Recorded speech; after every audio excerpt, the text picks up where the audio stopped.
Good evening, viewers. I'm George Williams, and welcome to tonight's special report on the scandals shaking South Africa's law enforcement and political landscape. From multi-million rand tenders gone wrong to high-stakes power struggles over sensitive investigations, we're diving into the stories making waves. Our top headlines include the downfall of businessman Vusimuzi Cat Matlala and a tense standoff over 121 explosive dockets. Stay tuned as we unpack the details. First up, a major blow to one of South Africa's prominent businessmen. On May 12, 2025, Vusimuzi Cat Matlala's company, Medicare 24, had its 360 million rand contract with the South African Police Service abruptly terminated. This deal, which involved providing essential health services like incapacity leave screenings and wellness checks for officers, has left 52 workers jobless and scrambling for their livelihoods. The work of the organized crime in Gauteng, supported by the political killings task team, has indeed been compromised. The disbandment of the political killings task team was influenced by the sterling work that they performed in Gauteng to uncover the criminal syndicate, which involved some members of the criminal justice system operating in Gauteng province, and not because of what I presented earlier, which was the work they did in the province of KwaZulu-Natal. Their demise was as a result of them assisting Gauteng to uncover the criminal syndicate. Just 2 days later, on May 14th, Matlala was arrested amid a swirl of allegations tied to irregularities in the procurement process. National Police Commissioner Fannie Masemola has launched a full investigation, citing serious concerns over how the contract was awarded back in 2024. By then, Medicare 24 had already pocketed over 48 million rand in profits. But Matlala's troubles run deeper. He's linked to a 2023 shooting incident on the N1 highway near Santan, and accusations paint him as part of a larger criminal syndicate. His empire spans companies like Cat VIP Protection, Lux South Africa Investments, and Black AK Trading, pulling in a reported 250,000 rand monthly. Among his assets, a 6.6 million rand property in Midstream Ridge, Egalini, a 1.1 million rand home in Masemola East, Pretoria, a Mercedes-Benz SUV, 6 BMW sedans valued at 6 million rand, and household items worth 3 million rand. Matlala, who supports 9 children, had plans for a trading trust in Mauritius set to launch on January 17, 2026. But he claims those are now on hold due to his legal battles. Whistleblower Babita Deokaran's tragic murder in 2021, after exposing corruption at Tembisa Hospital, has been tied to Matlala's rise, where he allegedly amassed significant wealth. He denies any connections to former Police Minister Senzo Mchunu, who was suspended amid these claims, with Firoz Kachalia stepping in as acting police minister. Matlala's bail hearing is postponed until September 8, 2025.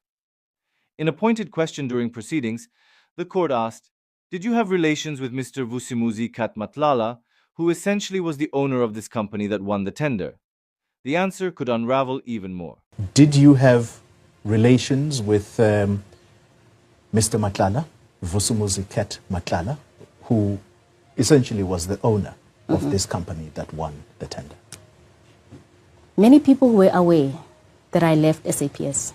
As a consultant, you cannot do business without networking. So since I left at the end of June, I have been recommended by many people for different jobs, because they know that I am good at what I do, and I take my work seriously. So ever since I left, many people have been recommending me to do various jobs. And to say that, did I know Mr. Matlala before then? No. No, I didn't. So how did your relationship form after you left the police, you say? I left the police on the 30th of June, 2024. It was only towards the end of January, 2025, that I met the executive of Medicare through a recommendation. Yes, and I am an independent service provider. I do have experience. I do have the knowledge, And here is a service provider that needs assistance. So, what is wrong with that? In a dramatic turn, the standoff between National Police Commissioner Fannie Masemola and Acting Minister Firoz Kachalia has eased, but not without tension. At the center, 121 sensitive dockets from KwaZulu-Natal's Political Killings Task Team, which were transferred to national headquarters back in March 2025. These files aren't just paperwork. They detail 107 murder cases involving traditional leaders and councillors. The National Commissioner has confirmed that the dockets, original dockets, are back with the Political Killings Task Team in KZN, where the team is already on the ground. The work has already started. He has also appraised him on the process that was undertaken to ensure that a copy of each docket is made in case the commission decides that they would want to have the dockets presented before the commission and so on. When you look at the dockets that have been sent back to KZN, 121, 107 of these dockets are murder cases, which includes the murder of councillors, your traditional leaders, your party members, and so on. So it's quite serious cases. And I think 4 were attempted murder. We also had 2 conspiracy to commit murder and about 2 of pointing of a firearm. So it would have been really an injustice for the commissioner to allow those dockets to gather dust while no work is being done. 4 attempted murders, 2 conspiracies to commit murder, and 2 cases of pointing firearms. Masemola has now returned the originals to General Nalanhla Mkhwanazi's team in KwaZulu-Natal. Well, yes, they were traced at the headquarters, and I've given directive that they return to the province of KwaZulu-Natal for investigation.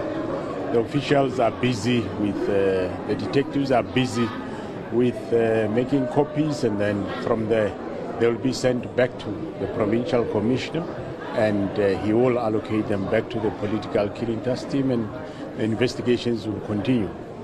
Are there any fears that they may have been compromised in the time that they were lying dormant? I mean, it's since March, I believe, until now. They could have been tampered with.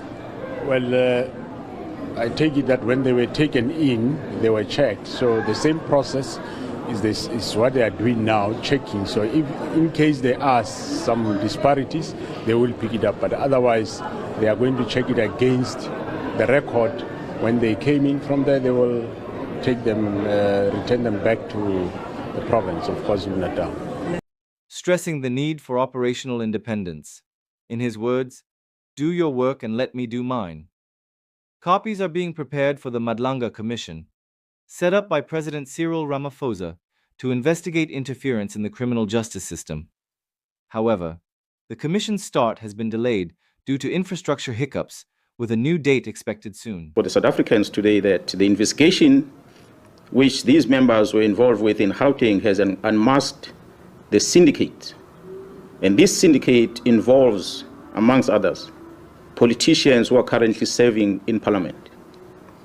The law enforcement officers include the members of the South African Police Service, the Metro Police, and correctional services. They include prosecutors in Gauteng province, the judiciary, and all these are controlled by the drug cartel as well as business people in that province of Gauteng.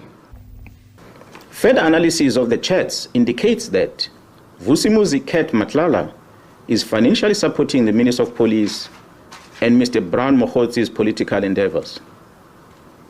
This is supported by the evidence of conversation and the proof of payments of guests for January 8 traveling cost and the Ghana dinner in Cape Town, which was done in 2025.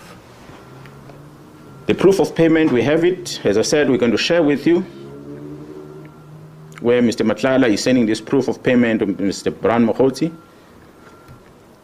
On the 2nd of January 2025, at about 10:05 in the morning, Vusimuzi Cat Matlala receives a copy of the letter of the disbandment of the Political Killings Task Team from Mr. Brown Mokgotzi, who is an associate with the Minister of Police. This comes amid allegations that former Minister Senzo Mchunu disbanded the task team, fueling suspicions of political meddling.